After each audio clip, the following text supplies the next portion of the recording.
agrāk viņi paši tā darīja, paši mācījās, paši brauc. Neviens nevar uzreiz nolikties vispirms.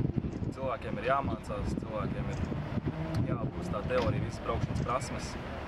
Tā kā es domāju, ka tas ir pilnīgi lieki no šoferiešu puses domāt, ka mācība auto un cilvēki, kas mācās braukt, ka viņi kaut ko traucē. Satiksme, luksafori, gāja pārējais vienīgs ielas, viss šeit ir.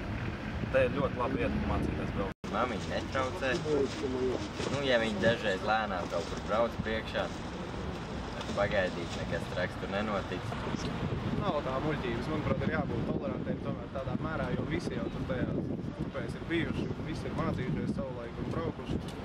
Tad, kad tu pats sēdi pie tā mācībnieka stūras, tad varbūt tas liekas mazliet savādāk. Vienīgais ir tas, ka ļoti ātri to visu aizmirst, kā tas ir mācīties. Viņus kaut kur nobīdīt uz kaut kādiem poligoniem nebūtu prātīgi. Cilvēkam ir jābūt ikdienā tai satiksmē un apritē, lai tad, kad viņš ir pilnvērtīgs vadītājs, lai viņš zina, kā tas ir.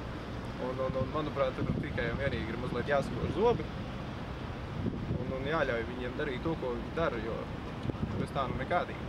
Nē, es tā neuzskatu.